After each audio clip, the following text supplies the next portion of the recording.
con cánticos de liberación, de angustia me guardarás, confiaré en ti, confiaré en ti. Débil soy, más fuerte seré, con poder del Señor. Eres mi protector, llenas mi corazón con cánticos de liberación, de angustia me guardarás, confiaré en ti.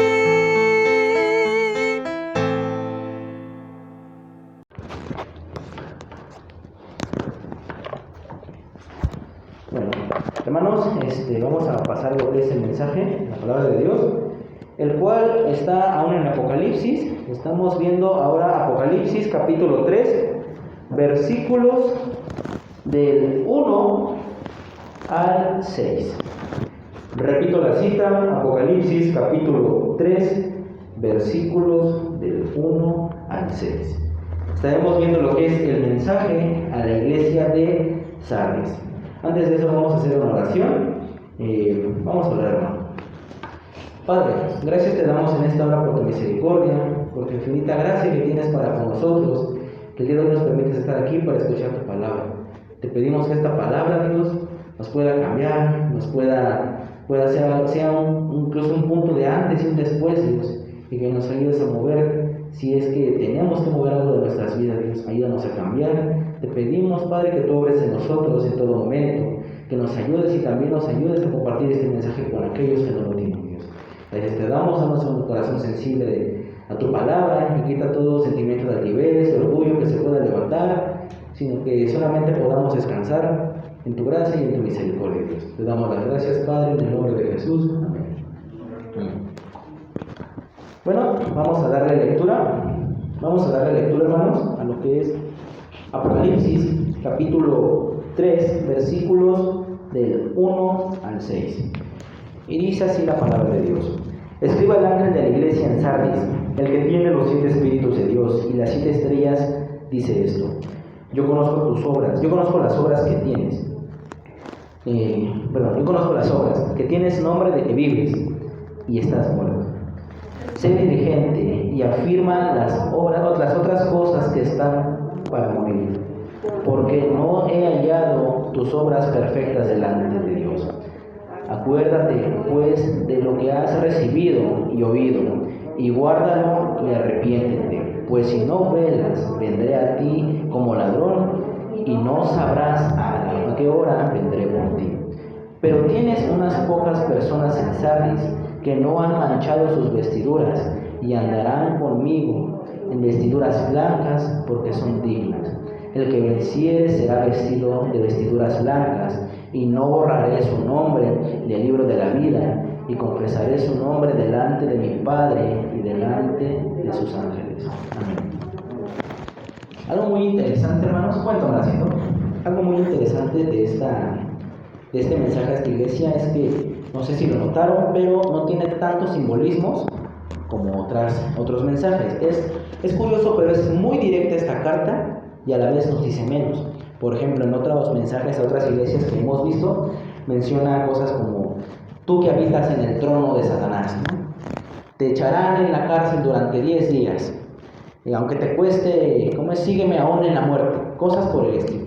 El candelero, y aquí no hay tanto este simbolismo, y esto nos da a entender algo muy claro, que en esta ocasión el mensaje es claro, sin tantos simbolismos y tantos rodeos. Y bueno, esto es importante porque nos da a entender cómo es el mensaje. Es un mensaje más que nada como de advertencia, ya casi como de juicio, y no un mensaje que empieza como las otras cartas. Yo conozco que te esfuerzas mucho, ¿no? En el caso de eso, yo conozco tu trabajo, o como por ejemplo en el caso de Tiatira, yo conozco tus persecuciones, yo conozco tus tribulaciones. No, aquí empiezan directamente en el versículo 1, ¿no? Escriba al ángel de la iglesia en Sardis. Como vimos en otras ocasiones, el ángel hace referencia al pastor o obispo que se encontraba al frente, el que tiene los 7 espíritus de Dios y el que tiene las 7 estrellas. Dice esto. Cuando dice el que tiene los 7 espíritus de Dios, se refiere a las 7 iglesias de las cuales Dios derramó su espíritu. No es que Dios tenga 7 espíritus diferentes, sino que Dios derramó su espíritu en estas 7 iglesias. Y las 7 estrellas, dice esto, las 7 estrellas hace referencia al control que Dios tiene sobre los pastores o obispos en aquel entonces. Dice esto: yo conozco tus obras, que tienes nombre de que vives y estás muerto. Algo muy interesante es que cuando uno piensa que yo conozco tus obras, es como decir, yo conozco que has pecado, yo conozco que estás mal, yo sé lo que haces. No. En estas cartas, en esos mensajes, cuando dice yo conozco tus obras, hace referencia a lo que realmente quiere decir es yo sé que estás trabajando en la iglesia. Y esto es importante, es muy curioso, porque dice yo conozco tus obras, que tienes nombre de que vives y estás muerto. Es decir, trabajas en la iglesia, sí, te esfuerzas como cristiano, sí, dices ser cristiano, sí, pero tienes nombre de que vives y estás muerto. Aquí vamos a detenernos un momento y, como mencionaba, nos dice mucho esta carta, es muy clara, pero a la vez tenemos muy poca información de la iglesia de Sardis. Sardis lamentablemente fue una iglesia, que ya desapareció, la cual se encontraba hasta la cima de una colina. Literal, o sea, tenían que, como en esos videos, no sé si alguien ha ido en camión, por una sierra donde es un callejoncito chiquito donde incluso va el camión, ¿no? Algo así, pero las personas tenían que ir caminando poco a poco, no podían comerciar porque pues no había mucho espacio, estaban incluso pues rodeados por colinas que terminaban en punta, o sea, no sé cómo se llaman la verdad, pero estas colinas que no son ni bordeables, ni están como en forma de circulito, no, sino por el contrario, estaban encerrados y solamente había una vía de escape, una vía de entrada, estaban muy confiados. Y tristemente, esta iglesia, esta comunidad, al no tener problemas con los judíos, al no tener problemas con los gentiles, al no tener problemas con cualquier con cualquier otro grupo, se confió bastante de su situación y dijo: estamos bien. Permitieron el pecado. Fueron cristianos que permitieron mucho lo que es comportamientos carnales, tal vez la doble moral, tal vez incluso servir a los dioses. Y algo muy curioso es, como lo que mencionaba al principio, aquí no se habla de que se les reconozca algo, no se les reconoce algo como comunidad. A Éfeso se les reconoció su esfuerzo, que seguían trabajando, a Esmirna su fe, y así a estas iglesias se les iba reconociendo, pero en el caso de Sardis no había nada. El versículo dice: yo conozco tus obras, que tienes nombre de que vives y estás muerto. También en esta situación en la que se encontraba la iglesia de Sardis, fue algo muy lamentable, ya que muchas veces esta iglesia fue invadida, pero confiaban en su seguridad. Decían: es fácil fortificar esta puerta, esta única entrada, y si alguien quiere entrar, lo recibimos con todo, con lanzas, con las armas que ellos tenían. Y aquí quiero hacer lo que es una especie de paralelismo en lo que es a veces la vida del cristiano. Nos confiamos mucho, sentimos que estamos hasta arriba, sentimos que no hay ningún enemigo que nos pueda atacar. Aquí está hablando de una iglesia, no de la ciudad. La iglesia estaba siendo soberbia. La iglesia decía: yo soy cristiano, y ok, permito esto, pero no es como que el enemigo me va a hacer algo, no es como que vaya a caer en pecado. Y tristemente, el día que cayó esta iglesia y esta ciudad, que fue destruida por la única entrada que no estaba fortificada, que no estaba asegurada, a la hora de la noche, cuando estaban tan confiados que no había guardias, cuando estaban dormidos, esta iglesia fue invadida y fue destruida. Muchas veces así nos llega a pasar cuando estamos en el camino de la fe, cuando somos cristianos, que desgraciadamente llegamos a un punto de confort en el cual decimos: yo sé que con Dios no me va a pasar nada, no me va a faltar nada, pero puedo hacer esto. O incluso tal vez no conscientemente, pero llegamos a pensar que el pecado es como una especie, es hasta canjeable, perdón. Es decir, bueno, sí digo un ejemplo, ¿no? Malas palabras, pero también oro. O bueno, me alcoholizo, pero oro todas las noches. Y esta fue la situación a la que llegó la iglesia de Sardis, ya que esta comunidad permitía el pecado y seguían haciendo sus obras. Aquí el pasaje no les está recriminando que no hayan obrado, no les está recriminando el que no hayan sido cristianos, pero tenían nombre de que vivían y estaban muertos, tenían doble moral como cristianos. Ciertamente, esto es algo que lo más probable es que le haya quedado a toda la iglesia. No es a unos cuantos elementos, como vimos en la semana pasada, en el caso de Jezabel, que estaba corrompiendo a unos cuantos. No, aquí era toda la iglesia la que cayó, toda la iglesia la que pecó, y solo algunos cuantos, como vimos en la lectura principal, eran los que se mantenían.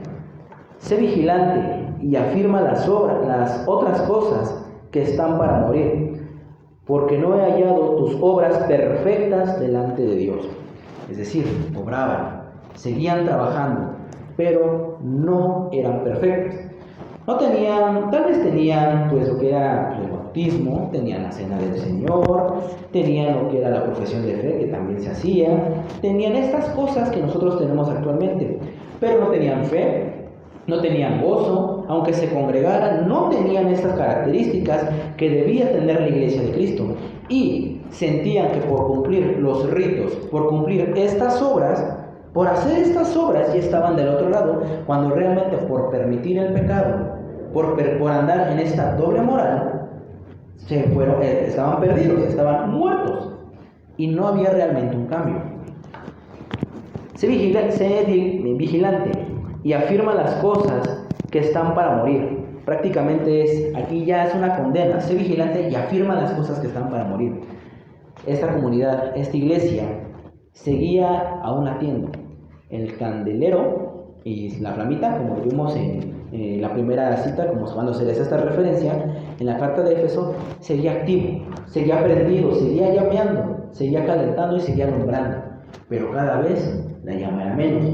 Muchos pensamos que cuando Dios, o podríamos pensar, mejor dicho, que cuando Dios juzga a una iglesia, cuando Dios juzga a una iglesia, lo que hace es, ¡pum!, apaga la llama, y ahí se acaba todo.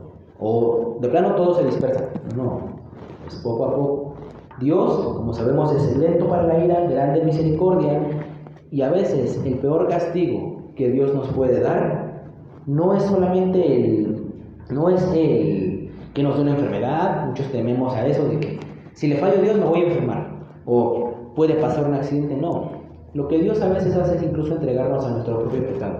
Eso lo podemos ver en Romanos y puede ser motivo para otro sermón, porque es otro tema muy complejo. Pero ciertamente aquí el Señor no les mandó profetas, no les mandó apóstoles, no les mandó más predicadores, sino que les dijo, sé vigilante y afirma aún, sé vigilante y afirma las otras cosas que están para morir. Es decir, cuida aquello que aún no muere, cuida aquello que aún sigue latiendo, porque creemos a veces a veces hay dos problemas.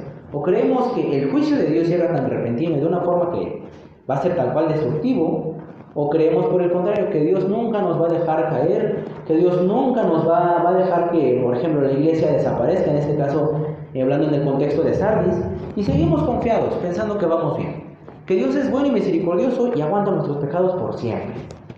Pero esta llama, esta iglesia se estaba apagando, se estaba ya oscureciendo, tenía ya el tiempo contado, y prácticamente aquí les estaba diciendo, sé vigilante y afirma las cosas que están para morir. Cuídate, retén eso aún, porque no he hallado tus obras perfectas delante de Dios.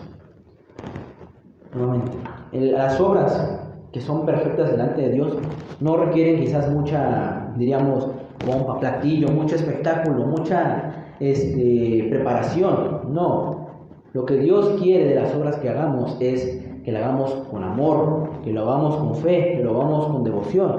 La Biblia dice, misericordia quiero, no sacrificio. Sardis estaba prácticamente sacrificando sus obras a Dios, se las estaba entregando, pues porque es lo rutinario, porque es lo que hay que hacer, porque es la costumbre, porque fue lo que nos enseñaron, pero realmente no tenían fe y por eso es que no tenían problemas con los judíos ni con los gentiles. Es la única iglesia de las que hemos visto que no se dice que sean valientes aunque les cueste la vida, que aunque los lleven a la cárcel, que aquí no habla ni de mártires ni de muerte, no habla en ningún momento de eso, de lo que hemos leído, y es porque esta iglesia no tenía ese problema. ¿Por qué? Porque se estaba enfrentando, porque no se estaba enfrentando a lo que eran estas persecuciones. ¿Por qué? Porque estaban siendo muy conciliadores con el pecado, porque tenían un cristianismo solamente rutinario y no seguían a Dios como debía de ser. No tenían fe, no tenían amor, sino que simplemente era por rutina. Y esta iglesia, desde este momento, ya estaba prácticamente condenada. Aclaremos, la iglesia, no los miembros. Recordemos, uno no paga la salvación de los otros, ni los otros, si pecan yo me hago culpable, no. El versículo 4 aún les daba un aliento. Pero tienes pocas personas, en Sardis, que no han manchado sus vestiduras, y andarán conmigo en vestiduras blancas, porque son dignas. Cuando una iglesia desaparece, pensamos quizás en nuestro contexto contemporáneo, actual, 2021, pensamos que es una iglesia cerrada. Y vaya que muchas iglesias cerraron por la pandemia y es lamentable. Pensamos que eso es que una iglesia desaparezca, pero no. Cuando una iglesia desaparece, eso no quiere decir que todos se van, que todos dejan de ser, que se pierda la salvación o algo por el estilo. No. La iglesia desapareció y Dios va a mantener únicamente a aquellos que no han manchado sus vestiduras. Y andarán con el Señor Jesucristo en vestiduras blancas, es decir, andarán en santidad, porque son dignos, porque han sido iglesia que ha sabido andar en lo que es la fe, el amor, la paciencia, la caridad, en todos estos atributos que esta iglesia ya conocía. Prácticamente esta iglesia, aquí no vemos quizás tantas explicaciones, de hecho es un pasaje bastante corto a comparación de otros, pero como mencionaba al principio, estaba siendo muy directo. Toda esta comunidad sabían los ritos, sabían lo que era doctrina, no se les dice que se esforzaran en el conocer, no se les dice que se cuidaran de la mala doctrina, de los falsos apóstoles, de las persecuciones. No, ellos estaban prácticamente viviendo en las nubes, es decir, tenían todo el entendimiento, tenían todo el conocimiento. Incluso aquí vemos muchos pasajes que vamos a ver más adelante que hacen referencia a otras citas. Estas citas, incluso ustedes pueden ver en su Biblia, conecta con muchos otros pasajes. Aquí el Señor Jesucristo estaba siendo muy claro. Esta iglesia tenía conocimiento, tenía doctrina, tenía fe, tenía los sacramentos, tenía la gracia de Dios, pero no tenía el amor, no tenía lo que era esta caridad, no tenía esta seguridad en el Señor, solamente era algo rutinario. Dios guardará a los que se queden con Él. Dios guardará a aquellos que se han esforzado, han sido valientes, aquellos que no se han contaminado, aquellos que no han tolerado el pecado y que no han manchado sus vestiduras blancas, porque son dignos delante del Señor. Y aquí podríamos entrar en un dilema, ¿no? Bueno, ¿quién no ha pecado? Ciertamente todos hemos pecado. La diferencia a veces que, el pecado es igual, o sea, no hay pecado más grande ni pecado más chico, salvo la blasfemia del Espíritu Santo y otros pecados, ¿no?, que a veces se pueden compartir, como lo son los pecados sexuales. Sin embargo, en lo que es, el pecado en general, nosotros podemos hacer una distinción si aún estamos, llenos del Espíritu Santo o lo hemos contristado. ¿Por qué? Cuando un cristiano llega a pecar, cuando una persona que es fiel al Señor llega a pecar, porque todos pecamos, todos llegamos a caer en algún momento. A veces está esa espinita, o incluso hasta como un grito, se podría decir o se podría expresar, que nos dice: hiciste mal, eres culpable, estás perdido, pídele perdón a Dios. Y entonces vamos y nos humillamos. El problema es cuando después de eso volvemos a caer y sentimos menos culpa y menos culpa y menos culpa y menos ganas de arrepentirnos cada vez más, hasta que llega un punto en el que toleramos el pecado, y el pecado ahí se mantiene, y uno deja de buscar al Señor. Entonces, todos hemos pecado, prácticamente nadie sería digno, pero somos dignos mediante lo que es el sacrificio de Jesucristo y mediante su Espíritu que nos ayuda. Pero si nosotros contristamos al Espíritu Santo, lo que sí es cierto es que si lo contristamos, va a llegar un punto en el cual el Señor va a tratar con nosotros.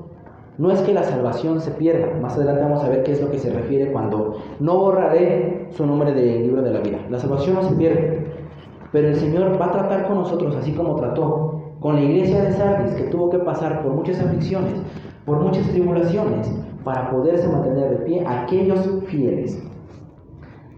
El Señor a veces es muy lento para la ira. Vemos en esa situación una iglesia soberbia, una iglesia que se sentía bien en doctrina, que se sentía bien en los sacramentos, tenía buenas relaciones incluso con los judíos o con los paganos, tenía muy buenas relaciones con ellos. Nadie les podía hacer nada, nadie los podía invadir, nadie los podía matar, nadie les podía hacer nada. Y en el momento menos esperado, por el único hueco que había para pasar, en la única hora en la que no estuvieron vigilando, por su altivez, fueron destruidos, por no cuidar. Y así puede pasarnos muchas veces a nosotros. Pensemos que nosotros somos esa colina en donde se encontraba Sardis. Creemos que estamos bien delante del Señor. Creemos, bueno, pero si tengo una tentación, oro ya. O si pasa esto, no hay problema, le pido perdón al Señor y el Señor me perdona. Y llegamos a tener esos pensamientos, llegamos a ser muy conciliadores incluso hasta con el pecado. O decir, no pasa nada, el Señor es bueno, el Señor me perdona. Y cuando nos hemos dado cuenta, estamos destruidos y estamos invadidos por el pecado.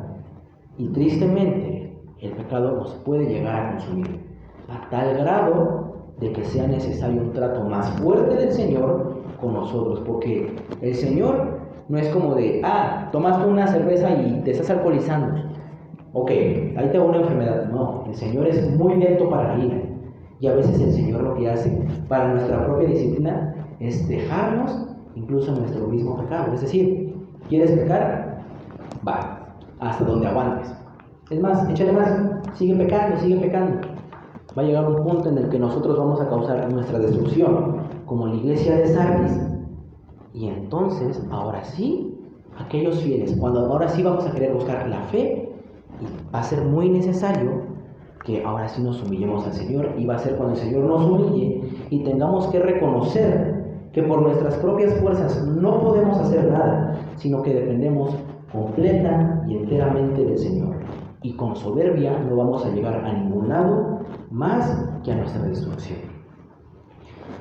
Versículo 5. El que venciere será vestido de vestiduras blancas, y no borraré su nombre del libro de la vida, y confesaré su nombre delante de mi Padre y delante de sus ángeles. Nosotros creemos que hemos sido llamados por el Señor, creemos en su gracia, creemos que su gracia es la que nos hace continuar. Y si creemos en esa gracia, y si continuamos, si somos firmes, si confiamos en que el Señor nos va a tener en firmeza, entonces podemos tener la certeza de que por los méritos de Cristo, por la gracia de Dios, seremos hallados como dignos. Y nuestro nombre no será borrado del libro de la vida. Aquí no está diciendo aquel que decida seguir con su propio corazón, con sus propias fuerzas. Y eso es muy importante porque toda esta iglesia fue destruida por la soberbia, por confiar en sus propias fuerzas. Aquí no está diciendo, si tú decides seguir al Señor por tus propias fuerzas, si tú voluntariamente... No. Esta iglesia fue destruida, ¿por qué? Porque confió en sus propias fuerzas.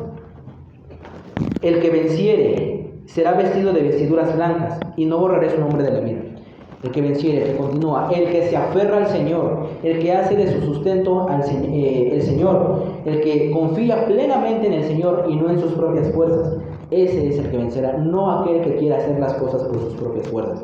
Ciertamente, y muchas veces, cuando estamos arrepentidos, pero avergonzados, queremos cambiar. ¿Cuántas veces no hemos dicho, yo quiero seguir a Dios, o sé que estoy fallando en esto, Dios perdóname? pero a veces es algo más de labios para afuera, no hay un verdadero arrepentimiento. O voy a cambiar, ahora sí, ya me propuse que voy a cambiar, voy a ser diferente para el Señor. ¿Qué pasa?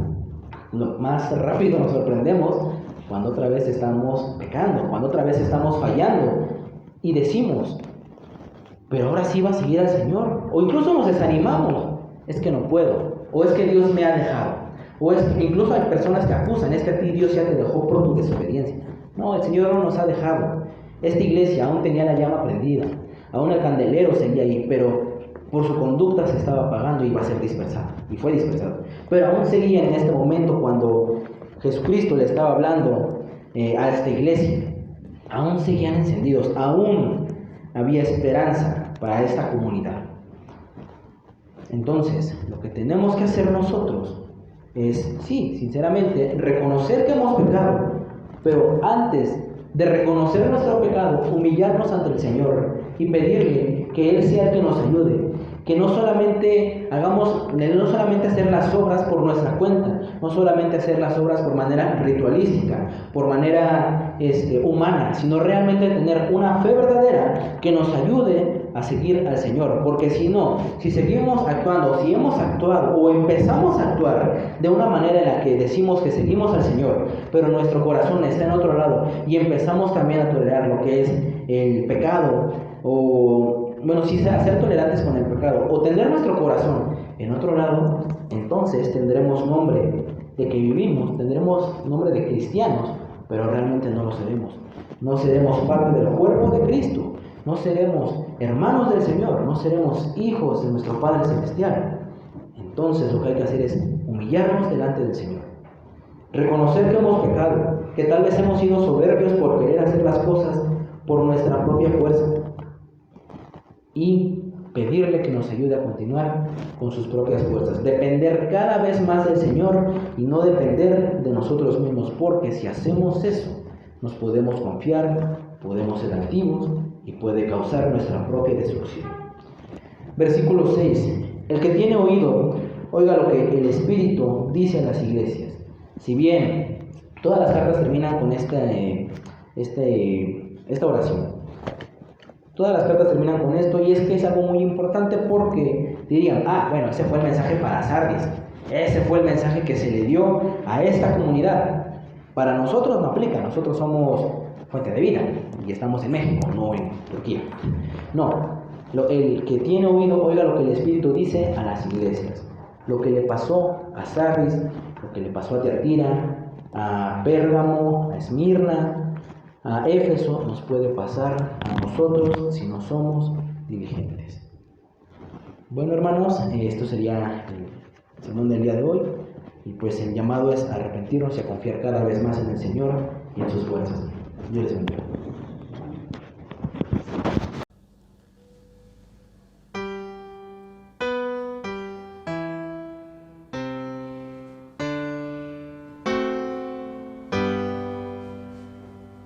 Gloria demos al Padre,